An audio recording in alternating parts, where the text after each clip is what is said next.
Hello and welcome back to the Spook House. Doug is singing Slipknot songs.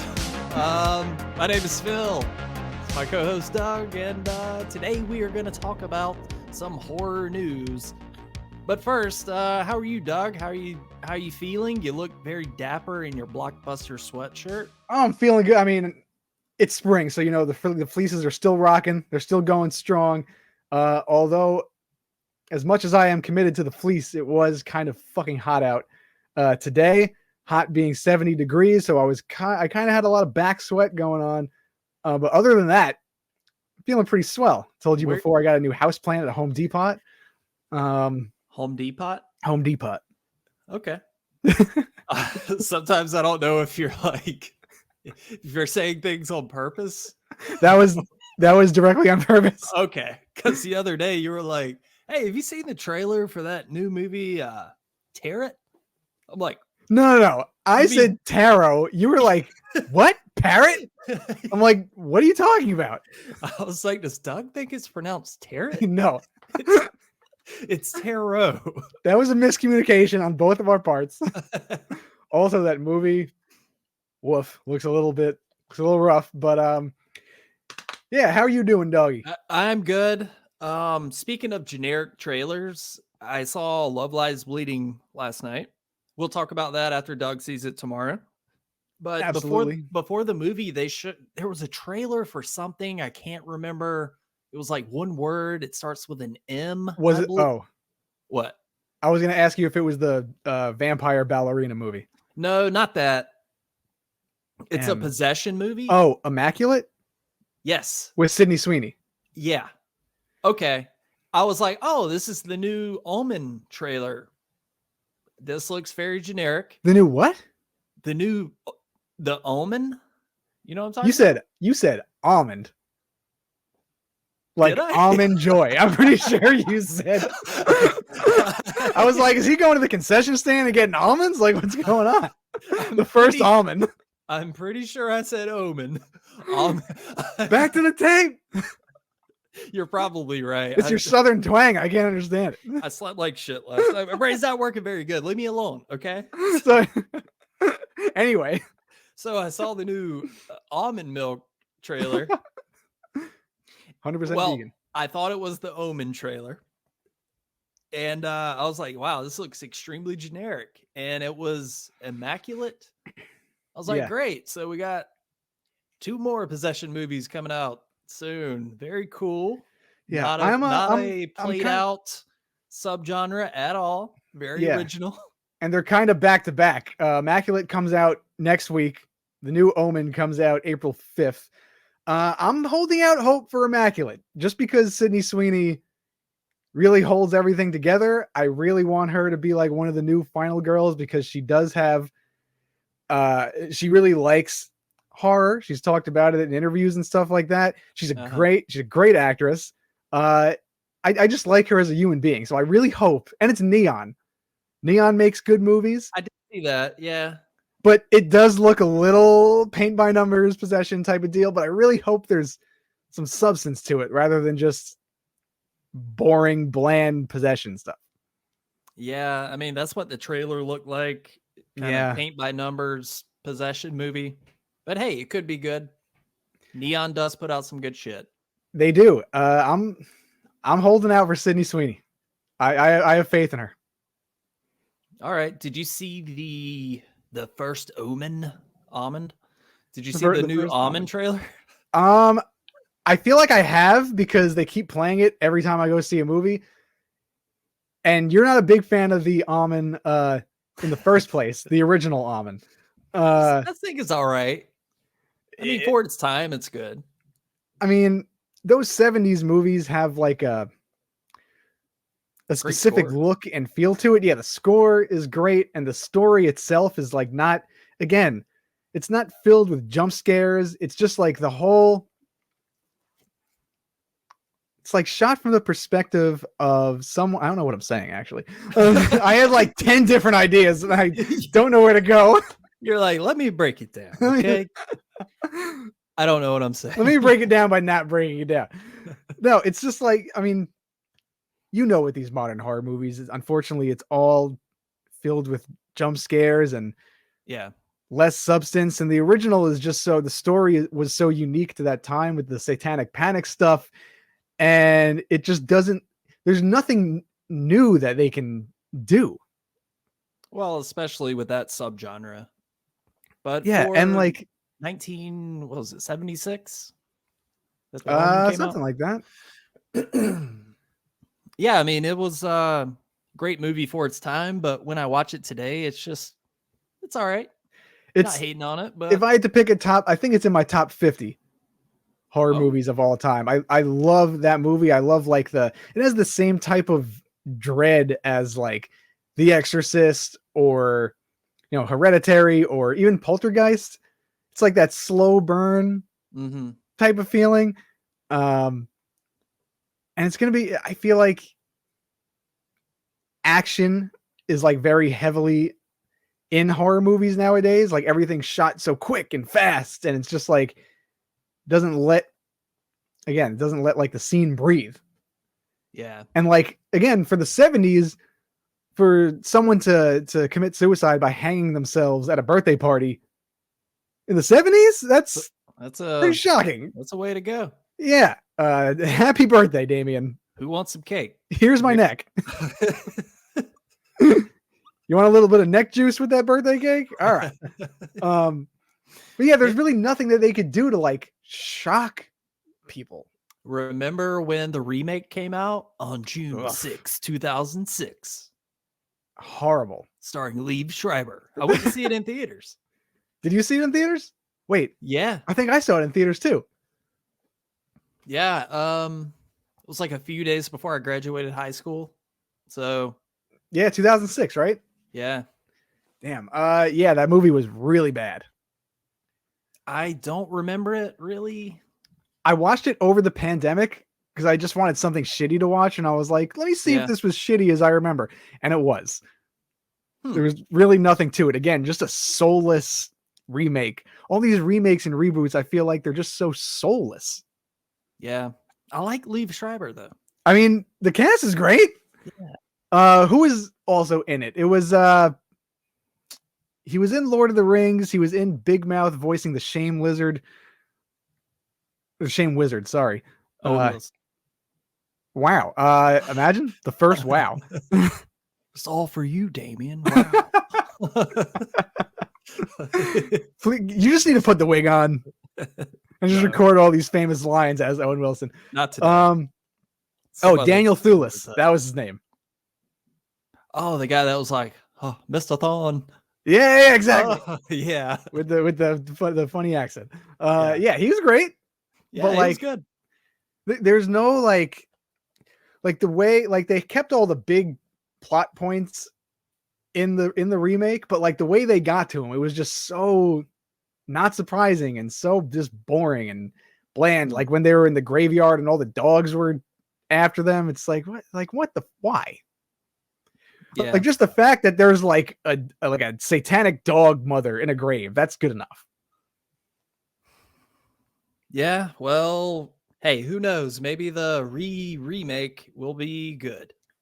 Also, I am, again, not to sound like hater. I just, it's annoying. Like when they go back, like the first whatever, the first this, you thought you knew this, but now there's this. It's like, just stop messing with the lore. Because the Omen that came out in 1976 was the first Omen. There's nothing before that. That's what it is. We don't need to expand on it because I feel like every time writers try to expand on a story that's been told already, it's never as fleshed out as it should be, or it's not shrouded in mystery where like you actually have any intrigue left to it. Well, don't get ahead of ourselves. We're going to talk about the Halloween news. But you know what? It's a horror news episode. Do you want to jump into some news topics, Doug? Yeah, we can. If you want to open it up with the big one. I mean, there's two big ones that we're going to cover on this EpiPen episode. Get the list out. And it's out, baby. We will knock them out. Yeah, we'll start with a heavy hitter first. Which heavy hitter do you want to start with? Because there's two. You want to go ahead and talk about the Halloween news? Let's do it. since we're kind of on the topic. Yeah, let's jump right into to this Miramax shit. Yeah, so Miramax apparently is news broke that they're turning Halloween into a TV series. So it's pretty new territory for the whole franchise, really. And one of the reps, the head executive, said they're doing something different, and they're going back to the first movie. Those are Going two back to the opposing original. ideas, but go on. Correct. Yeah. So after hearing that, what were your immediate thoughts? Because I mean, notoriously, I'm sure you've said this on the show before, and we've talked about it a billion times. Yeah. That you were like, I don't want to hear any Halloween news for at least 5 years. Like it needs to take a back seat. They need to regroup. They need to figure out what's going on with it instead of rushing. And then look what happened. That was wishful thinking. I mean, I do still feel that way because, I mean, if you think about it, the Halloween trilogy, there was all of 2018 with news and stuff leading up to that. That came out. Halloween Kills got pushed back because of COVID. That came out. Next thing you know, Halloween Ends news. And it's just been a constant cycle of Halloween for 6 years now. So it's like, just take some time off. Go sit on the bench, Michael. You're good. And I never thought I'd see the day where a new Halloween project gets announced, and I'm not even excited. I was like, really? Already? Because we've just been bombarded with it, like you said, for years after years. And even, not to go on a side tangent, but even with Scream, those movies were Scream 5 and Scream 6 came out within a year apart from each other. It's like kind of the same thing. Yeah, pretty much. Yeah. It's like Hollywood won't let the fans miss certain movies because they just want to make the money. They want to strike while the iron's hot. But sometimes it's good to miss out on things. It's good to build the anticipation. And that goes along with the, we want it now culture. Like as soon as the Scream 5 movie ended, people were like, when are we getting the next one? It's like, let's take a breath, take a breather. And they rushed it. And granted, people like it, but the quality wasn't there. And same thing with Halloween. Like you said, they announced, boom, boom, we're doing a trilogy. There was no lead up. There was no build up. We knew it was coming. And it's kind of hard to keep things under wraps nowadays with the internet and people leaking set images and no one having any respect for fucking who you tried. I didn't leak anything from Halloween Kills. How dare you? Nope, nothing like that. Not Halloween Kills. Yeah, I hope that's your next birthday gift. I'm gonna frame that message and blow it up 26 by 48 from Ryan Turek, telling you to not be a piece of shit and spoil the movie. Hey, we've talked about this before. I'm not gonna prove myself here. Okay, I don't need it from you. I don't need anybody. Hey, well, the movie was a pile of shit to me, so I don't really care what you did with it. But again, the whole thing about how can they say they're going to go back to the original movie? Yeah. When in 2018, they went back to the original movie. That's nothing new. We've been there already. They're like, it's not uncharted territory. We're changing the game. We're going to get super creative. It's like, all right, here we go. What are you going to do? We're going back to the original. The one that everyone loves. We're going to pick it apart piece by piece. And it's totally redeem yourself. Fuck. Dumb and Dumber. Yeah. I almost forgot where that was from. You get $1 billion 4C. Yeah, like, I don't know. I don't know what they can do at this point. Go back to 78 and just rehash all the same characters, and it's going to be full of, hey, remember this from the original. And I mean, I'll watch it whenever it comes out. I wish it was like 5 years from now. I just think it's weird how they're choosing to do a full-on TV series rather than like a movie, because I mean slashers are quick movies, you know, like they don't need to be like so expansive. And it's going to be, I just hope it doesn't fall in line with like the boredom line over there. Like it's just going to get like, all right, when's something going to happen? Like what's going on? Because slasher movies are supposed to be, they're supposed to have that scare factor. It's not supposed to be, I mean, you could try to subvert the genre any way you want, but to have, I think one of the classic things that a slasher movie, all slasher movies should have is like quick pacing. Simplicity. Also simplicity, which I feel like they're going to overcomplicate it with a television series. They're going to, again, it's just going to be more drama heavy, you know? Yeah, I mean, and that's not to say that character development has no place in the slasher genre. It certainly does. But it's just the subject matter. Halloween, one of the most simple slasher stories of all time. How are you going to expand that over a TV series? Yeah. I think just having characters that are likable for a slasher movie, like you said, character development's fine. Let's just take X, for example. I think all those characters and their chemistry were likable. So like you're more inclined to root for them. Whereas let's just say Imaginary, this past movie, all the characters were horrible in my opinion. So unlikable, broad, very annoying. But with X, I mean, Mia Goth, Christina Hendricks, Kid Cudi, Jenna Ortega, all different characters, all had different perspectives. You kind of knew what they were about just from the chemistry they had with each other, and it was fun to watch them. Yeah, but you wouldn't want to see X as a TV series. Exactly. Works great as a just a movie. But yeah, it's a sad day because I just read that news and just quietly shook my head like, yep, it's starting. I feel like that's a lot of horror movies nowadays. Every time I see something come out, I'm like, come on, what's going on? Not to say that I feel like obviously we have to have opinions and everyone has opinions. I just hate being disappointed because a lot of people are excited about it. And I'm like, what do they see? Am I like being a curmudgeon? I don't know. When it comes to the general sentiment of Halloween, I don't see a lot of positivity. Everybody's just like kind of indifferent to it. Yeah. Like, hey, can you just stop like for a little bit, please? There's nothing wrong with that. There's nothing wrong with just like fleshing out some ideas and not putting out something immediately. I mean, he didn't say that there was no announcement of, hey, this team is working on it. Here's the writers. So we don't know how long it's going to be, but assuming it comes out next fall, still too early, I think, but they're going to make it.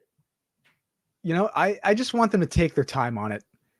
I want them to take their time. I want them to make a really good story. And if you could make like, again, we don't know what it entails. So do you think it benefits them to go like the anthology route? They'll never do that. I'm going with what I said on the last episode. Like, I feel like if they made the TV series, like, I don't know, let's say 10 episodes long or whatever. And they split it up between like 5 and 5 maybe, or like 3 and whatever, to just do different stories throughout, like little great limited runs. Like, it doesn't need to be one big story in 10 episodes, but about just Michael Myers. Exactly. Yeah. Like there's so much history there with the other movies, like in Halloween 6 with the cult and everything. And then you have Season of the Witch with Silver Shamrock. I mean, there's plenty of stuff that they could like expand on that's not just Michael Myers. Well, step into my office, Doug. But Michael Myers makes the fucking money. Look, the people want to see Michael Myers. They want the mask. Yeah, have a cigar. So, the kids ain't interested in Halloween 3 and this and that. No, it's going to be Laurie Strode. So does that mean if they're going back to 78, we get yet another Laurie Strode? They got to stop. I think either the anthology or limited series way or a complete reboot. Like, do everything over. Like you said, Laurie Strode, getting a little played out. It's been done. Jamie Lee Curtis is that iconic character. Let's leave it at that. Let's create new characters aside from Michael Myers. But even worse, they're going to get some new actor to play Laurie Strode. And it's just, I don't know. I'm just so frustrated and over it at this point. Yeah, I mean, we're gonna need someone to helm the person that Michael Myers chases after. But if they come up with a good story rather than what the 2018 trilogy did, where the whole point was he just wants to be home. Yeah, that's stupid. Very lazy writing. But if they actually come up with something, because the whole thing about Michael Myers is that you don't know whether he is like a supernatural force or human. I mean, he kind of toes that line. So yeah, as long as they keep the mystery up and have like a good story, and they try to like Laurie Strode, and like I feel like they never tried to figure out what he is or like what's going, like the lore of Michael Myers. Like we saw it on the screen at times, but like I feel like if they delve into that kind of like a Scooby-Doo mystery type of thing to some degree, I don't know, something different. Yeah, we'll just have to see. But I mean, look, I'll be excited whenever it comes out. I'll watch it with an open mind, but I wish they would just wait a little while to make this. It would be nice. Let Freddy and Jason do something, please. Right? Oh, in other it said Nightmare on Elm Street, so I'm just gonna shift gears for a hot second. All right, go ahead, Vin Diesel. I don't drive stick, baby. All about family. One time I drove stick and it was not good. We deliver the horror news 1/4 mile at a time. And we ain't running out of gas, baby. I said, forget about it, cuh. Go get that gas over there, cuh. Valero station. I'm gonna start naming gas stations. No, but Samara Weaving was in the news as well, talking about wanting to I saw that. Be in some kind of Nightmare on Elm Street reboot, remake. And honestly, I'll take it. I think she would be a good pick for a Nancy Thompson type, or if they're going to redo it or reboot it, I think she would make a good Nancy Thompson. She's badass already. Yeah, sure. Why not? I mean, there's still no substantial news on A Nightmare on Elm Street. There were rumors a while back that Blumhouse bought the rights. Haven't heard any confirmation on that. Let's hope not. Yeah, I don't want it to get Blumhouseified at all. Freddy Krueger being played by like I don't even fucking Catherine Newton. I don't know. Fucking Matt, would you be all right? This might be a out there question. How would you feel about a gender swapped Freddy Krueger, Frederica Krueger? Boy, okay. I just don't know. Just putting it out there. I don't know, Doug.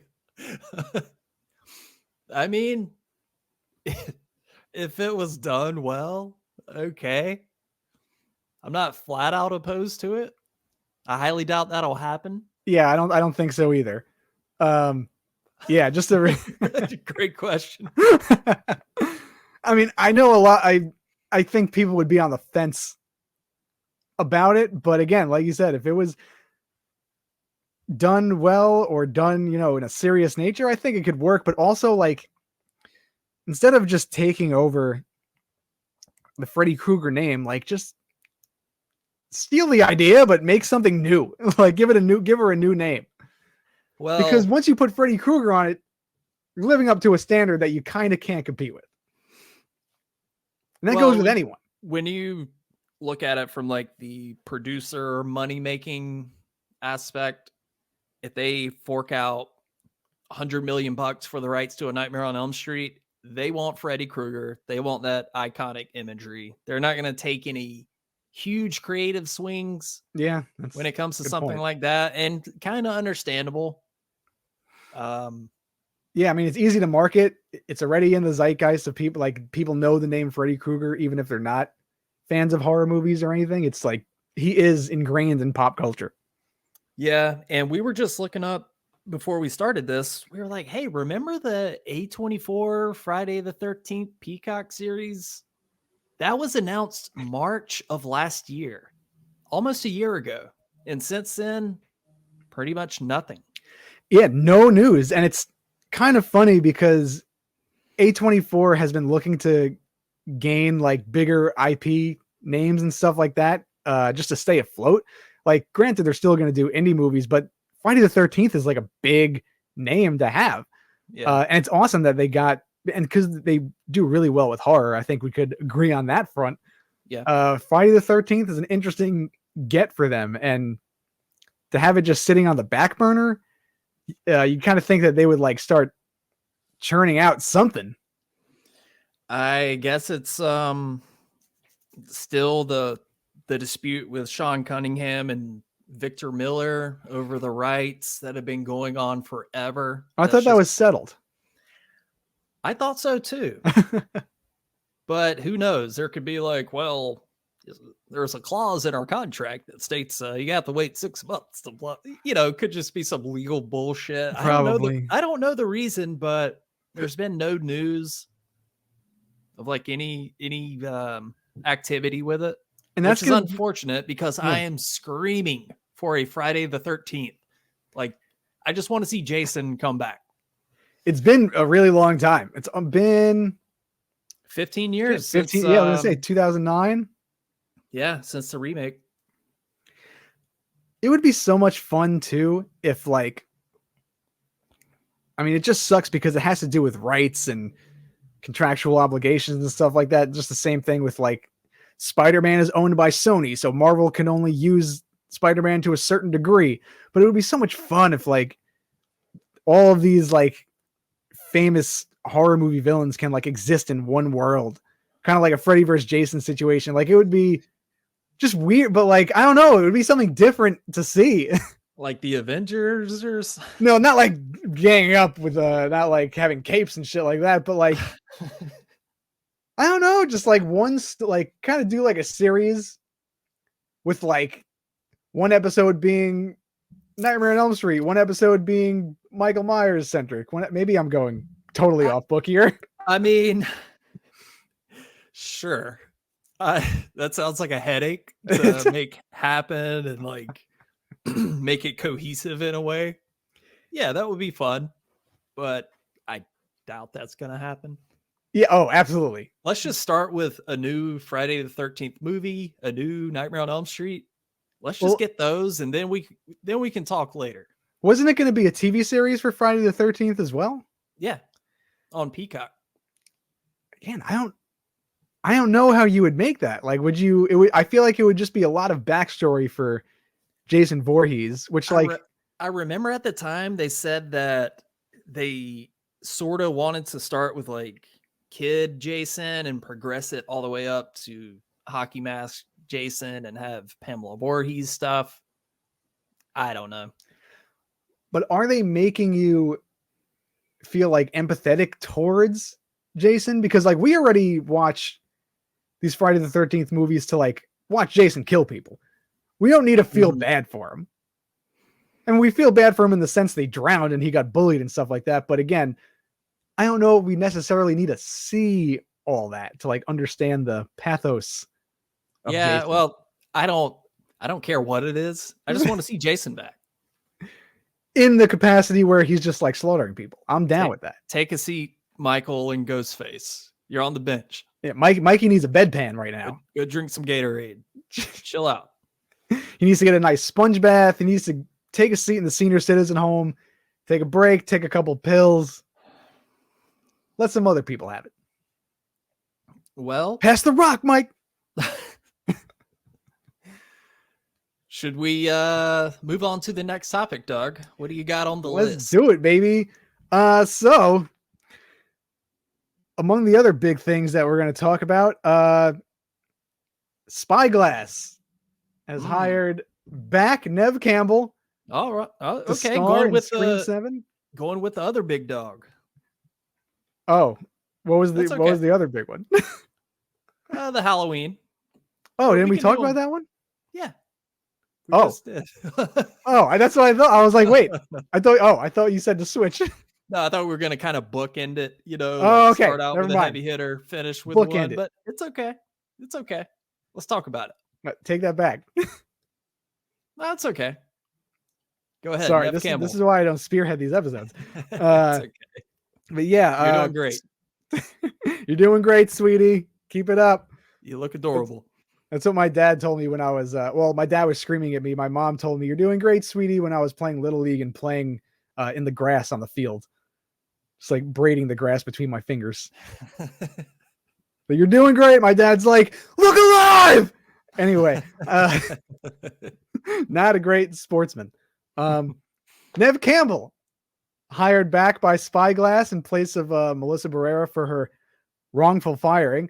And what I believe is to be a package deal, Kevin Williamson, who is the original creator and writer of Scream, is going to be director of the next Scream 7.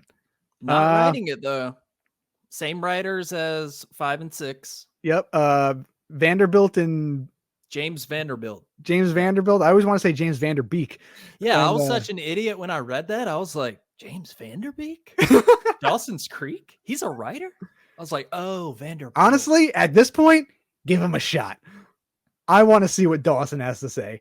But yeah, actually, well, I'll go back to that. But yeah, Guy Busick and James Vanderbilt still helming the script, which doesn't give me much hope.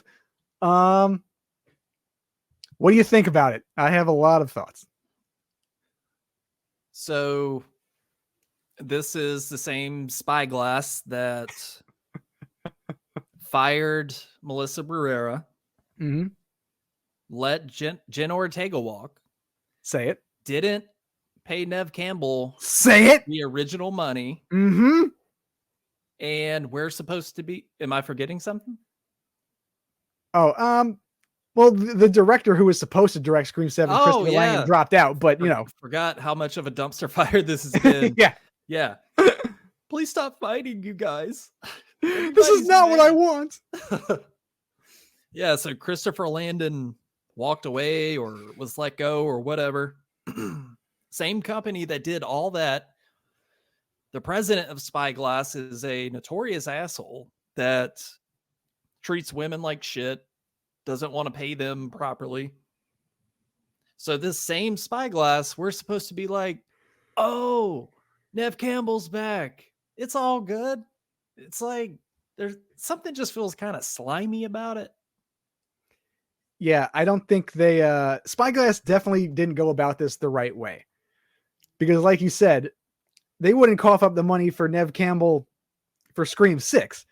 And listen, and good for Neve Cambell, because I'm sure she said, no way am I coming back without something.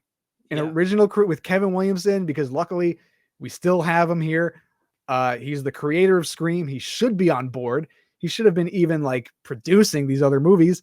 So good for Neve Cambell for putting her foot down. And I'm sure they paid her a fuck ton of money to come back. Hopefully. Because guaranteed they were crying at her doorstep. And I'm not even, I've heard people saying that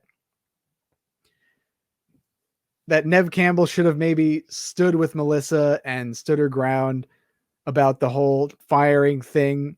But listen, it's a job.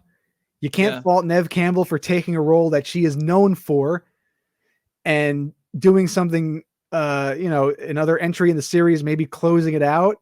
And I think it's fucked up. We talked about it. I think it's really wrong that as much as we're not a fan of Melissa Barrera's acting, but like it's still very wrong how they fired her and what they fired her for. So yeah, and we don't know Neve Cambell's relationship with Melissa Barrera. Sure, she doesn't, she's not salty about it. Yeah, I don't know. But yeah, the whole thing just feels like, oh, we're supposed to be like super stoked now. And it's, I don't know, kind of the same thing with the Halloween news. I was just like, God, they just can't stop, can they? It's just been a constant barrage of Scream news for ever now. Yeah, they keep on trying because it's a big moneymaker for Spyglass. Yeah. And they want to keep churning them out. And again, it would be nice if it took a little bit of a back seat. Yeah. And it would be nice if they announced, listen, this is the last Scream with this story, these characters. We're going to close it out the right way. We're going to bring Neve back. We're going to bring Kevin Williamson back. We're going to do right by the fans and right by story and all that stuff. Because it was never about, really never about like the whole Melissa Barrera's character being like Skeet Ulrich's kid or whatever. It was like so shoehorned in. I feel like it was so like forced, and the center of the Scream story has always been about Sydney Prescott. Yeah. I'll be honest. We're recording this on my new Mac, and I was getting text notifications. Oh, I was hearing like pings, and I was like, what the fuck? So I was like trying to silence it. I have it purposely silenced because that happened one time, and I was like, oh shit. Okay, so if you heard that, that's the group chat I'm in that I don't really participate in, but I just get. I didn't hear it, so maybe they didn't. Okay. All right. Sorry about that, everybody. I just saw your eyes to the corner, just like point is, staring blankly. I missed like the last 15 seconds of what you were saying. Oh, well, don't ask me to recall. Oh, no, it's okay. So, okay. New Scream movie, Kevin Williamson, Neve Cambell's coming back. What would you like to see? And I'm assuming Gail Weathers will be there, as always. Yep, she's in every Scream, so why not just? I just wish they. Yep. Mm-hmm. If there's a way. Thank God they got rid of Dewey and Tatum and Randy. And I loved that. I thought that scene was great with Dewey, like his death scene. Just the way it was positioned and the way it played out, like the surprise and shock factor, like leading up to it, I was like, wow, they fucking like that was shocking. I thought that was the best scene in both of the new Scream movies. Again, when you find out who's behind the mask during it, kind of doesn't make any sense because she was a scrawny little, girl. No offense, but like David Arquette's a bigger guy. World's most vacant hospital. Yeah, but besides all that, it was a good scene. It was shot very well. It was shocking, but man, you really need David Arquette for these movies. He is the anchor. Yeah, if we were able to trade, like swap out for Gail Weathers, here you go. Make that trade all day. Yeah, I appreciate the shock factor that they were trying to do, but yeah, maybe it would have been different with Gail Weathers dying and Dewey being alive. Shit. Gail Weathers should have died the last movie, and somehow she got saved. Yeah. So I'm not really sure how that works physically.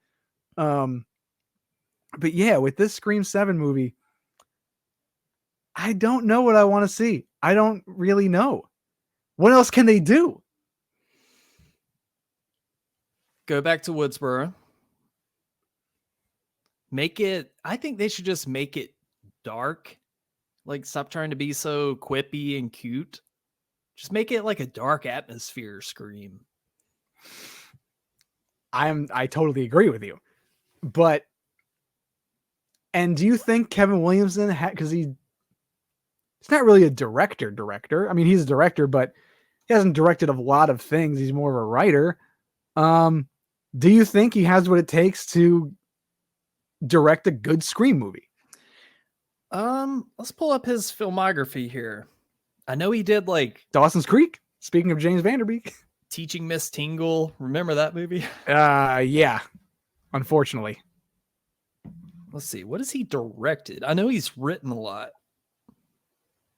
He did Sick, which was woof. I thought was bad. Which you absolutely hated. I thought it was just okay. I remember I called you at like 2 p.m. and you were on a run or getting back from a run, and I was like, I feel like I'm gonna vomit because this is a pile of shit. Whoa. Okay. The only thing he's directed is Teaching Miss Tingle in 1999. Okay. And then he wrote I Know What You Did Last Summer, Scream, Dawson's Creek, right? Sick. Yeah. Yeah, I mean, he's written a lot of stuff. He's a proven writer, but he's not writing these. Huh. Yeah, I don't know. Do you think that Spyglass was just like, this will win the fans back? Kevin Williamson. Well, I think Neve Cambell was like, I'm not coming back without Kevin Williamson on board. I don't think that was a Spyglass move at all because they want to make something completely. It seems like they don't want to involve. And the texts keep coming. I'm sorry. They don't want to involve the original screenwriters or whatever as much as possible. It seems like they just want to create all new visions, which is fine if they want to reboot the whole thing. But like, you have to finish the story that you have with these original characters first. I think Spyglass has a lot of heavy lifting to do, and the writers have more heavy lifting than Kevin Williamson and Neve Cambell, because if this movie isn't what the fans like or want and the quality is not great,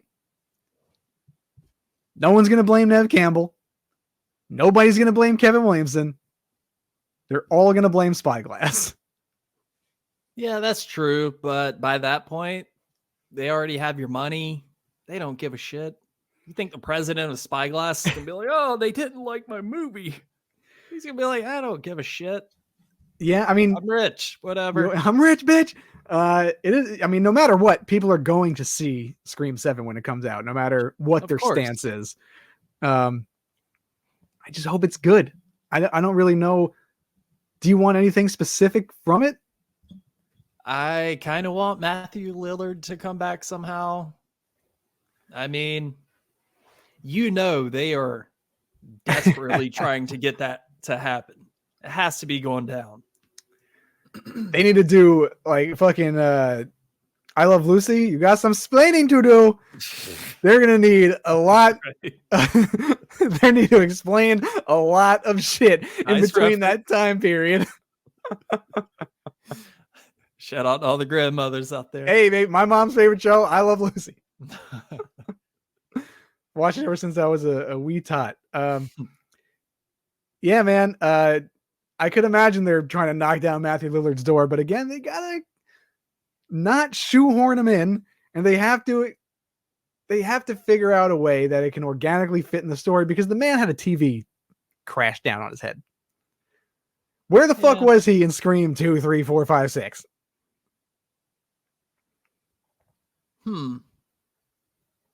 Hey, okay. Do you think they're gonna pull ignore all the sequels? They can't go that route. Can't. They could. They shouldn't. I mean, you're right. They shouldn't. I'm just saying they could. That would leave such a bad taste in my mouth, and I think a lot of other people's mouth. You get hold up. You get Dewey back. You get Randy back. But no. They're 52 years old right now. Yeah, but just make it like, hey, it's, only the first one happened and now it's modern day. I'm not saying this is a good idea. I'm just saying it could happen. It's a possibility. I really hope they don't go that direction. I think that's even more messy. Yeah.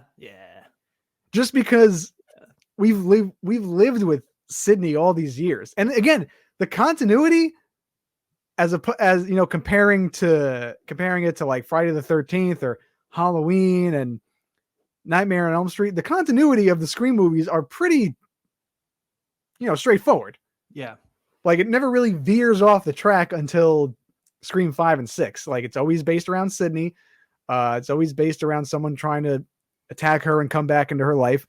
So if they ignore 2, 3, 4, 5, and 6 or whatever, even in the last movie, they mentioned Scream 3 where Dermot Mulroney was overacting and he was like, "This mask belongs to Roman Bridger." It's like there's a Scream 3 reference right there. Yeah.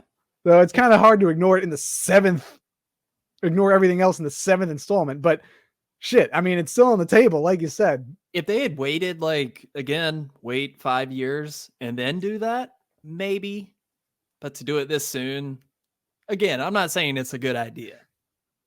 But Randy, do we?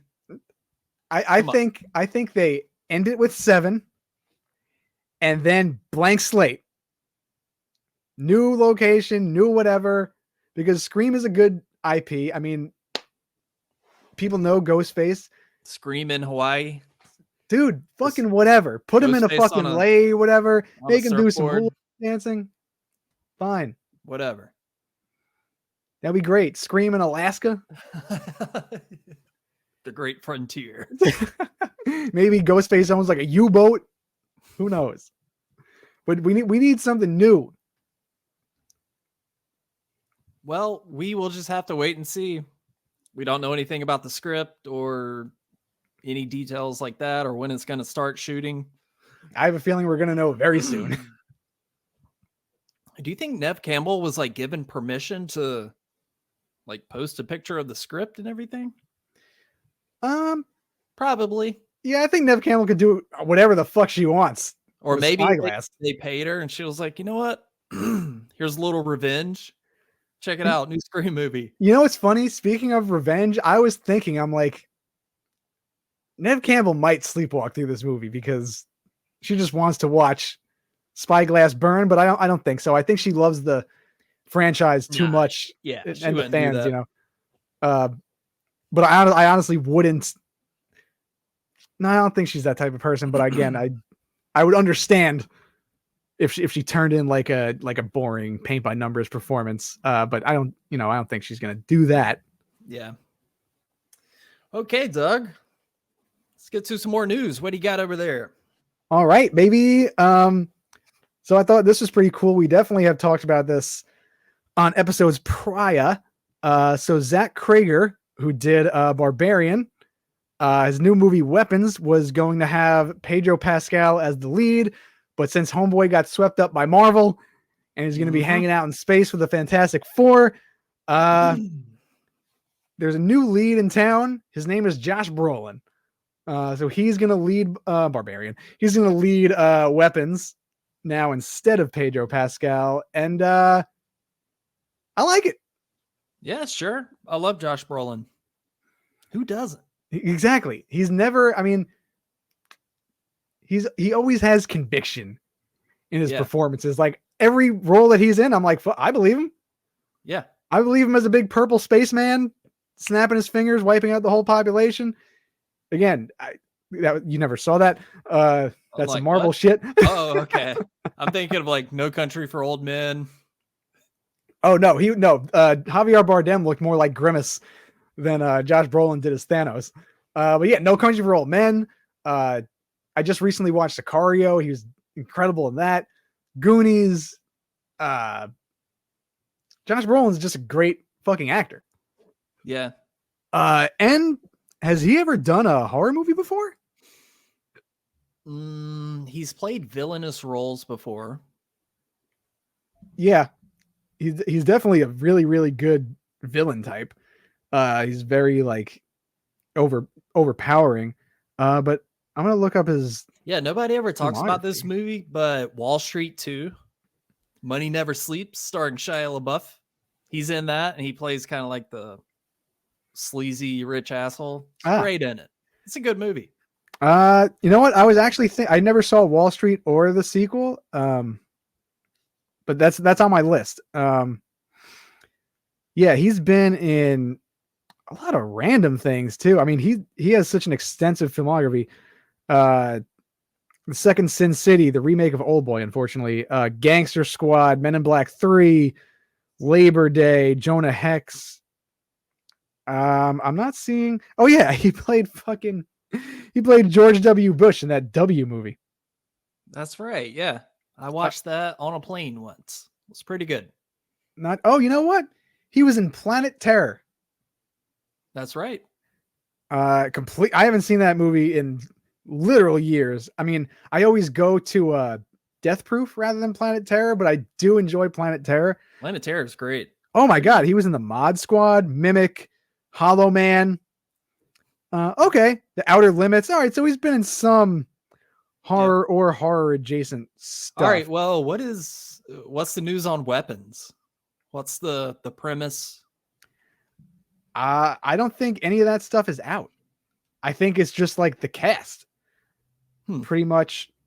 I was trying to dig deeper on it, but the only thing that Bloody Disgusting had was that Josh Brolin, New Line is going to be the company that's doing it.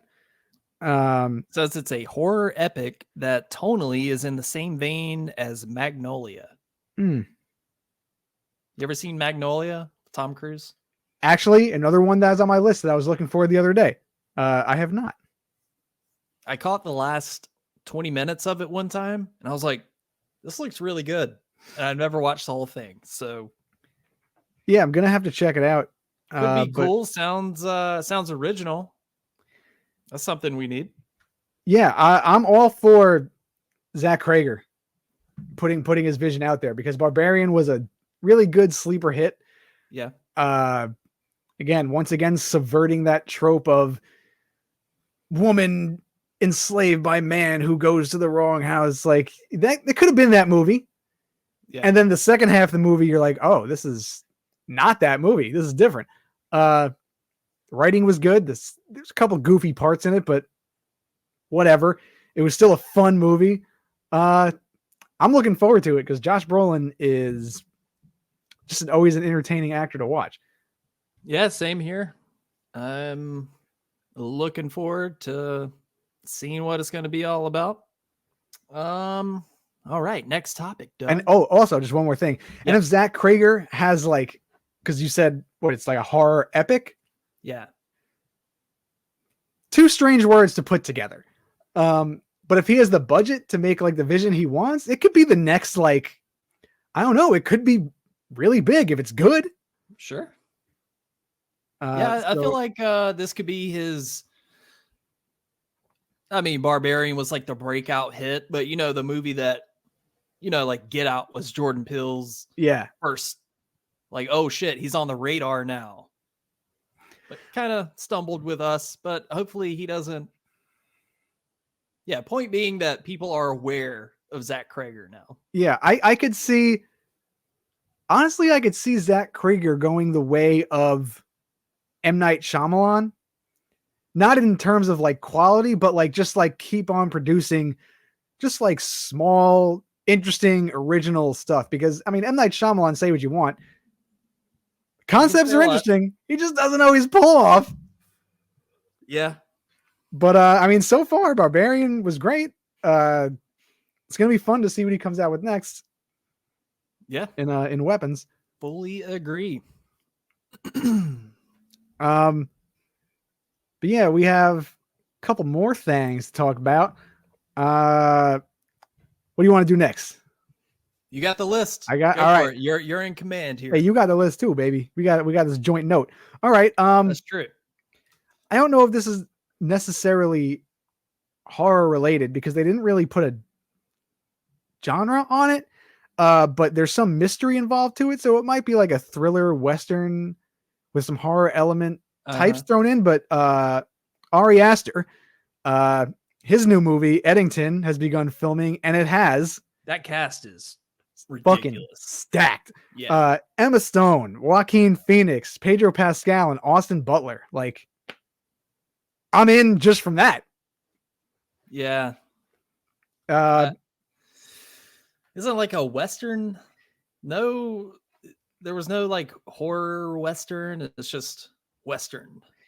It said Western, and then as I was reading more, it said like kind of like cowboy or whatever comes into this town and some mysterious stuff starts happening.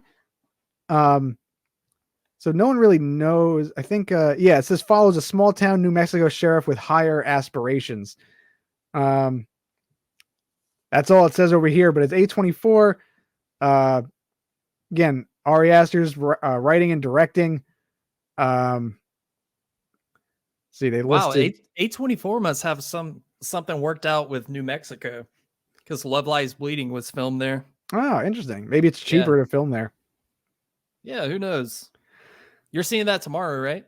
Yes, Bleeding? I'm so fucking excited. Yeah. It look okay. There's one shot in the trailer, just to go on a side tangent again. There's one shot of the trailer, and like, don't tell me, I'm not going to look at your face. Love Lies Bleeding? And Love Lies Bleeding. Uh-huh. In one part of the trailer, Katie O'Brien, it looks like her muscles are like hulking up. So I was like, is this like a borderline superhero movie or something? Doug has his hand in front of his face, so he can't. I don't want to see your expression. I will say this isn't giving away a whole lot. A lot of the movie is metaphorical. It's not. It's an A24 movie. There's some surreal elements to it. Okay, that's all. All right. And again, this is one of my. She doesn't literally hulk up like that, but because those muscles like did like a cool little pop in the trailer, and I was like, oh yeah, like I get that she's like a bodybuilder, but like she better transform or something. Yeah, you'll find out tomorrow. I'm hyped. I'm really hyped about it. It's good. Don't want to talk about too much of it right now. Yeah, I told you earlier, like I didn't flat out love it. Yes, it's really solid. I had a lot of fun with it. It's bloody. Ed Harris looks so sleazy in it. Yeah, he's a great villain. I mean, he's good in everything. Speaking of Ed Harris, I think we talked on the phone the other night. Truman you were Show, like, shut up. What? I said Truman Show. Oh, shut fuck up. Yeah, baby. Christoph. That's what's up. Eye in the sky. Let's go. You were like, I'm going to watch The Crow. Fuck. Paulie G, baby. He's got that supporting role.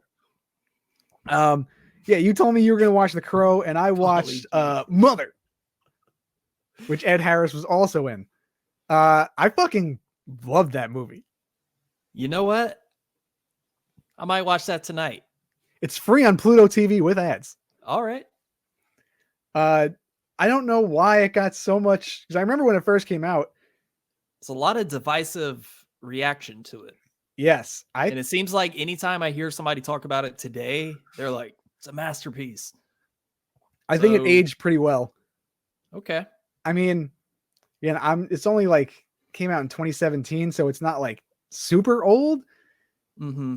I just thought I knew going into it, maybe this, I don't think it hurt my viewing experience. Like I knew what it was about loosely going into it. So I kind of knew like the framework of it and like the foundation. So that like helped me understand rather than, because it was marketed as like a horror movie, which it's not really. Isn't it like very biblical? Or... Yeah. It has a lot of religious metaphors in it. Especially by the end, you're like, oh, okay. But like, I liked that. I was like, oh, this is an interesting way to portray like God and the Bible and like how, is it too much of a good thing that like we're existing? I don't know. It definitely proposes a lot of questions, and that's an interesting question. Yeah, there's a lot going on, which I think people weren't ready for. I mean, it was a lot. It was a lot. Yeah. I'm having an existential crisis over here. I'm thinking about that. It's like, fuck. Do I deserve? No. Yeah, do I deserve? And like, just like infiltrating like something so innocent, and how humans are like just made to destroy, and like are just so unaware of a lot of stuff around us, and like just not taking in the beauty and the nature. I thought it was fucking great. I thought Jennifer Lawrence. I thought she's fucking great. Javier Bardem, great. Ed Harris, Michelle Pfeiffer. Oh, Michelle P. All right. Catwoman's in there, baby. Watching it tonight. Hell Dangerous yeah. Minds. Pull up a chair, turn around backwards, have a seat. I don't know if you want to watch this. I'm going to connect with these kids. I'm going to connect with these kids. Let's fucking go. Let me read a little bedtime story. Is that all the news? Oh, yeah, well, that's all I got. We started talking about the Ari Aster movie and oh, there was one more thing. Is there a release date for that? Let me take a look. I don't think they just started filming. I don't think there is a full-on release date. It says filming began March 11th and will last until May 17th. So I don't see it coming out maybe until the beginning of 2025, if I had to guess. Yeah, maybe. But Yorgos Lanthimos' new movie. Sorry, what? Sometimes they churn out movies pretty quick these days. That is true. I mean, it depends on how the editing and stuff goes. Maybe it might come out by the end of the year because, finishes in May. You have a good amount of time. Well, I feel like, you know what? It'll probably be next year because Beau is Afraid just came out like last March or April. That sounds about right. So I could see it. Yeah. I mean, if Ari Aster likes that like March, April spot, could do it again. You hit him again with the March release date. I hope it's better than Beau is Afraid. I like Beau is Afraid. I mean, I thought it was wacky. On a technical standpoint, like everything about it was very well done, but just narratively by the hour 2.5, it was like, man, this feels very bloated, self-indulgent. Let's wrap this up. Then it keeps going. Again, I can't debate you there. I thought it was going to be like an interesting metaphor about anxiety and, like the first 20 minutes of the movie, it's from Joaquin Phoenix's perspective, how he sees the world. I was like, this is interesting. I like this. There's kind of some dark humor to it, but then it just kept getting weirder, and I like weird, but I thought by the end of it, it just felt, I don't know. Just and the end, like I like the ending, like where it landed, like the whole journey going through his life, and then standing in a boat, and like kind of him drowning in his mom. Like, it was a lot of mommy issue stuff, so I connected with it, and like how he was in like a stadium full of people, and his mom, like all because of he wanted to live up to his mom's standards but couldn't, and then she was feeling guilty after she let her son drown, basically. So I liked it, but I definitely could have been tightened up a little more. My favorite part was like kind of in the middle where he's at this play. Yes. It's like that part was fucking beautifully shot. That part was great. Yeah. That like going through all like the mountains and shit like that. Yeah. That was a very moving scene. Yeah. I teared up. I think I teared up at that part and the ending. And there were so many parts You're ready of that for movie. It to be over. What? I said because you were ready for it to be over. Dude, like, we were in the theater at like 1 a.m. Like, there's still an hour left? What the fuck? Like, Martin Scorsese, take it easy. I mean, Ari Aster is one of those people. I'm sure I'll be there opening night to check it out. So, yeah, we'll see. He's a director. What's that? If you get that kind of cast and you drop the ball, you really fucked up. I can't see it going sideways. Yeah. I mean, if not, like, he's a very divisive filmmaker, but if not for, his like weird style, or like you could dislike his movie, but you can't say his movies aren't boring or bland. It's always interesting to see what he does. At least that's true. That's my take. Yeah. Like, you might walk out of there confused as fuck, but like, at least it makes you want to go a little deeper on it or do some research or just like kind of think about it. Yeah, sure. Like I said, I'll be there opening night. Hell yeah, Hopefully baby. catch an early showing. I'm not catching a 9 or 10 o'clock showing. I don't want No. get home Depending from on the how theater. long that shit is. I don't want to get home from the theater at 2 a.m. Yeah, did that before. Not doing it again. Hey, you know what? When I was paying for my tab last night after seeing Love Lies Bleeding, I realized he's got it down. This whole sneaking food in thing. Because How much did you spend on at the Alamo? All right. Well, first off, for the tickets, $31 for 2 tickets. My check was $84. What did you buy? A seat? Like, did you buy the actual seat to take home? Popcorn, milkshakes, vegan cauliflower basket. There you go. A pizza. Damn, you guys were having a king's feast. Dude, I was fucking starving. It was a 7:45 showing, so it was like, oh, like dinner time. Yeah, it was. So I was hungry at like 5 o'clock, but it's like, well, there's no point in eating now. Might as well just wait. And by the time the movie came around, I was starving, so I was like, I want this. And Alamo has a great menu. Yeah, it's okay. They could add some more vegetarian options, but it's good. At least you didn't accidentally eat pork or something this time. Yeah. I'll talk about that story on the podcast. It's one of my favorite stories. I'm sorry. No, that was not. Yeah. Well, hey, might as well talk about it. When we were in LA, me, Doug, and Yaz, we went to this not great restaurant. It was the Yard House. It's called the Yard House. Yeah. And not great for one reason. Yeah, I did one of those things where the server came up and she looked like she was in a rush. So I just kind of quickly picked something off the menu and I got tacos. And I ate like 2.5 of these tacos. And it was at that point I realized that the taco shell was pork skin and I was eating pork. And I was like, wait a second. This tastes weird. What the fuck? I thought it was like some deep fried cheese or it didn't taste good. I wasn't like enjoying it. I was just kind of getting through it. But yeah, at that point, I realized I had eaten and I haven't eaten meat in like almost 10 years, right? Yeah. And you ate a pound of pork after not having pork. Pork skin. Oh, I immediately ran into the bathroom, tried to vomit. I couldn't.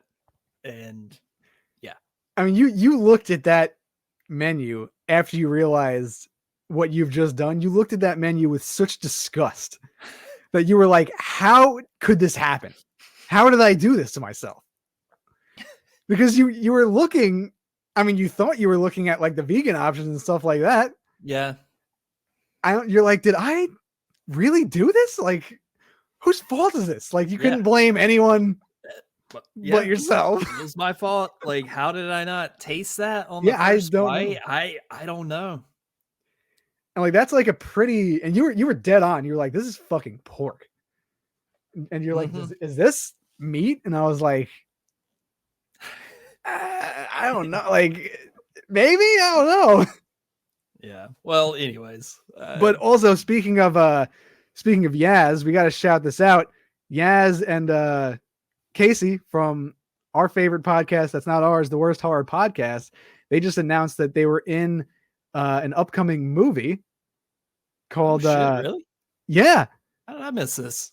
They posted it the other day. They were kind of keeping it on the low, but it's called He Never Left from Witching Season Films, and they voiced like dispatchers in the movie, and they went to the premiere, or Yaz went to the premiere. So pretty rad for them. That's awesome. That's fucking cool, right? Couldn't happen to better people. Yeah, they are seriously the best. But yeah, you mentioned Yaz with our whole pork debacle, so she was pork debacle. Sounds like a Primus cover band.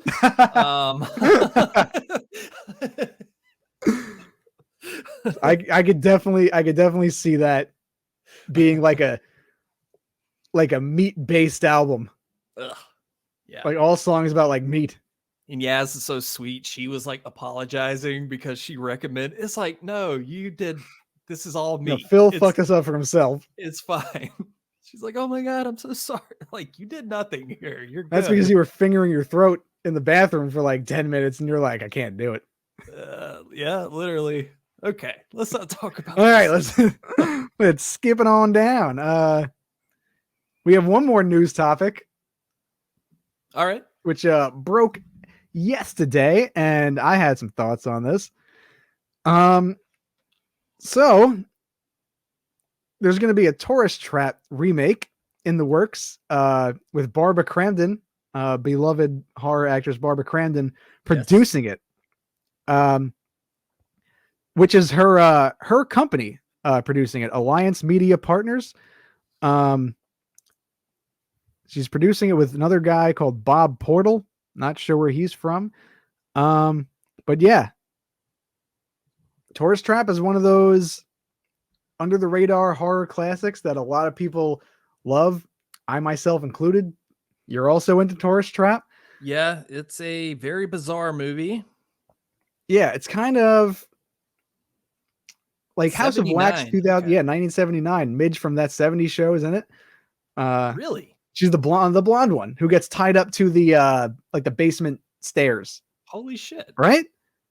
Yeah. I forgot her. Oh, Tanya something. I didn't know that.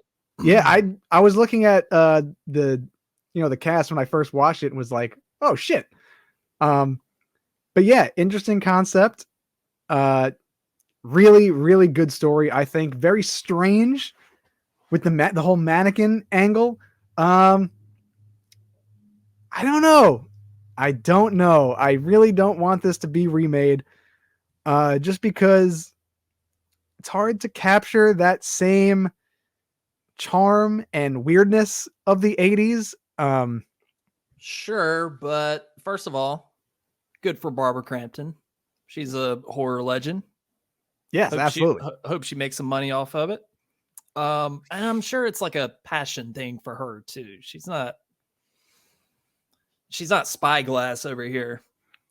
No, not at all. But just in the past with these remaking these like 80s kind of underground classics like Castle Freak, Shudder, and I think Fangoria took part in that. And wow. Yeah, it's pretty bad. Remake was not great. Totally took the soul out of what makes Castle Freak great. Especially with talents like Barbara Crampton herself and Jeffrey Combs.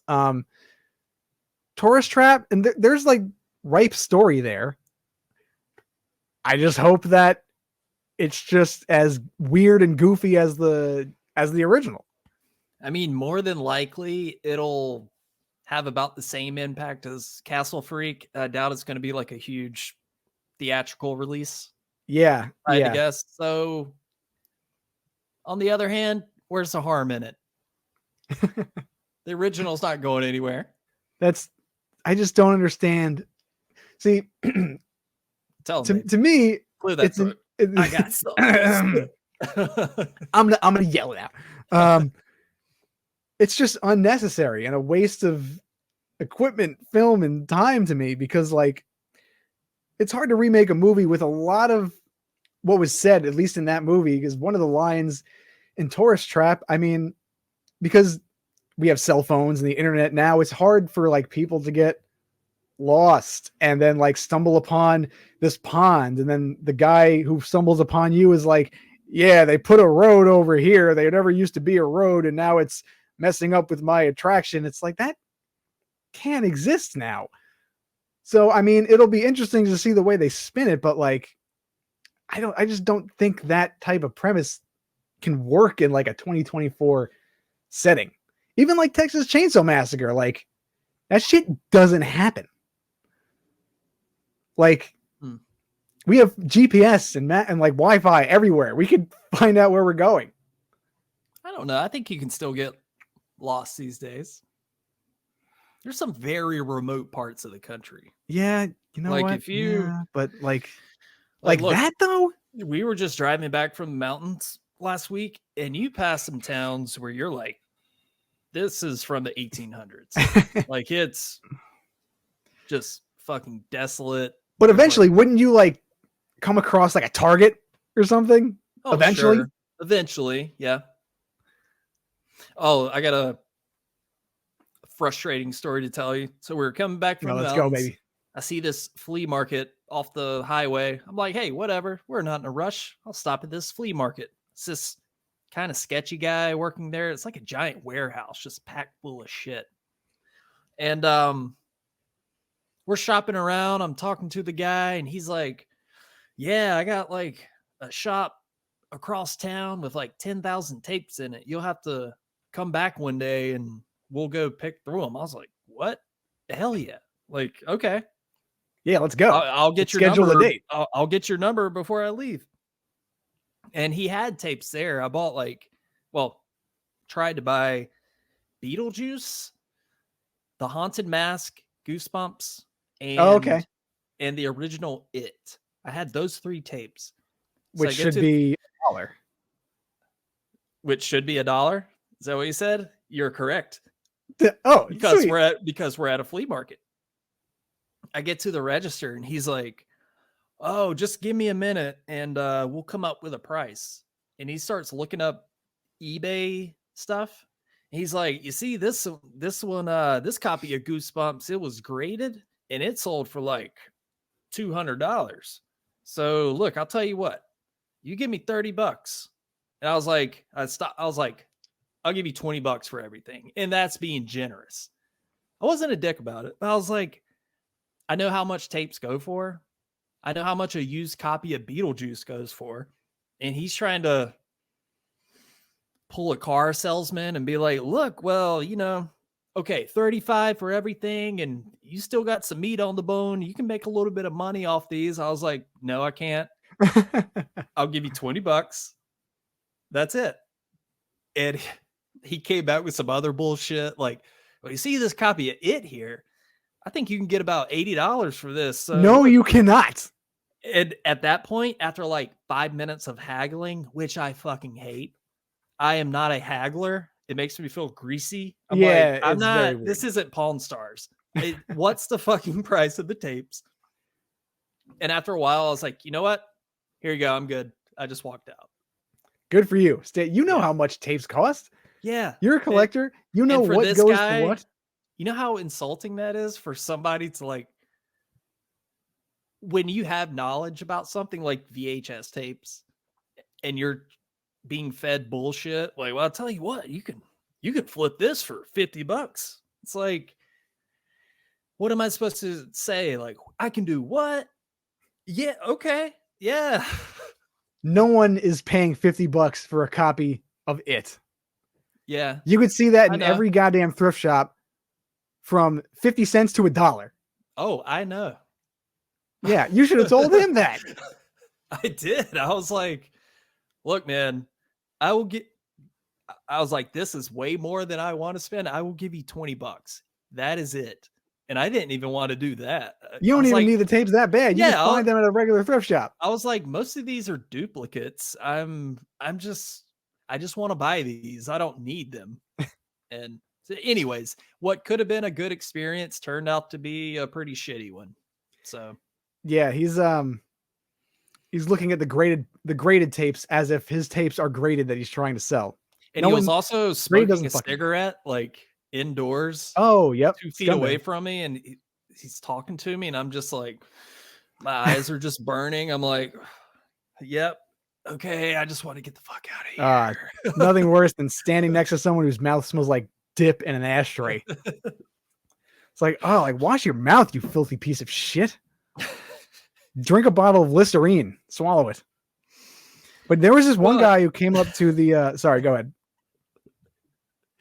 I'm sure we might have people that listen that smoke cigarettes. I'm not.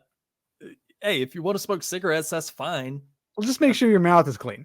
I mean, just don't, blow it right in somebody's face when you're shopping.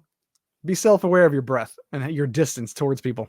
Well, it's more like the actual cigarette just burning in my face. I'm like, oh, this smells like childhood. Yeah, my dad used to smoke the old Marlboros. Anyways, just wanted to share that fun story.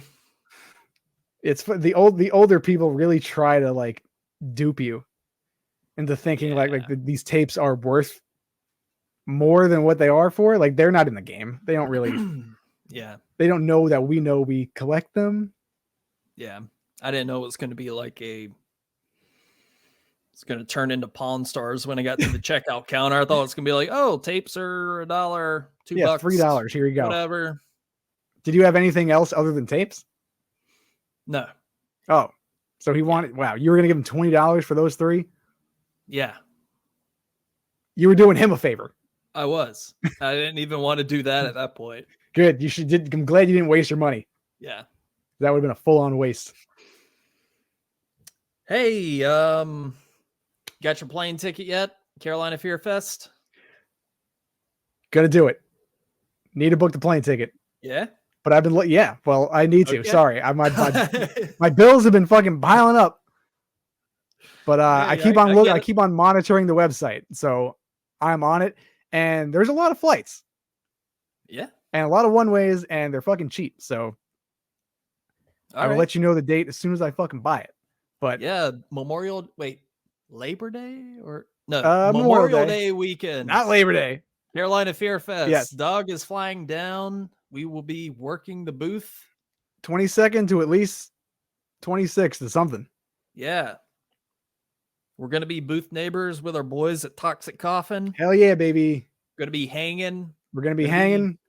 Going to be slinging some tapes. Going to be selling some merch. So come say what's up. Taking a whole lot of pictures. Heather Langenkamp's going to be there.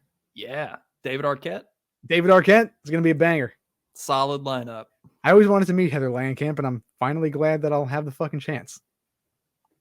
Yeah. Got to meet Heather Langenkamp. Every time she's at a con, I always fucking miss it. I think I'm going to get her to sign my VHS copy of Nightmare on Elm Street. I think that's a solid idea. Yeah. Good shit. Plenty of great stuff with Nancy Thompson on it. But I think I have mine. Oh yeah. This would be a solid one to get signed. Hey, look at that. Perfection right there. All right, Doug, you ready to wrap this up? Let's fucking hit it and quit it, Daddy. Yeah, well, we're not going to quit. We're going to, we're going to hit it and pause. Hit it? Yes. I need to take a dump right now. All right. On that note, Doug's going to go take shit. It's like one of those days where I'm just nonstop shitting.